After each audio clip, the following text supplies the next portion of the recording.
Hello' guys, মই শিৱানী শইকীয়া আৰু মোৰ ইউটিউব চেনেললৈ আপোনালোক সকলোকে স্বাগতম জনাইছোঁ।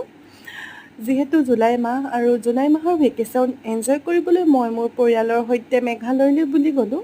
মেঘালয়ৰ প্ৰাকৃতিক সৌন্দৰ্যৰ সৈতে ভাবিলোঁ অকণমান মোৰ শ্বৰ্টছটোৰ জৰিয়তে সকলোকে অৱগত কৰাওঁ। সকলোৱে গৈছে মেঘালয়লৈ, অসমৰ প্ৰায়সংখ্যক মানুহে যায় মেঘালয়লৈ বুলি, আৰু মেঘালয়ৰ প্ৰাকৃতিক সৌন্দৰ্যৰ কথা সকলোৱে জানে। তথাপিও মই মোৰ শ্বৰ্টছটোৰ জৰিয়তে অকণমান দেখুৱাবৰ কাৰণে চেষ্টা কৰিলোঁ। আমি চেৰাপুঞ্জীত এক ৰাতি ষ্টে' কৰিছিলোঁ আৰু আমাৰ হোমষ্টেৰ পৰা এয়া মৰ্ণিং ভিউ হয়, এয়া লাইটলুমৰ দৃশ্য। আৰু মেঘালয়ৰ যিসমূহ ৱাটাৰফল, ফুল দেখিলেই মানে সকলোৰে মন মোহিত হৈ যায়।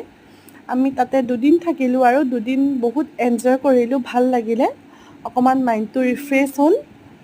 Thank you. আগলৈ মোৰ চেনেলটো চাব বুলি আশা থাকিলে।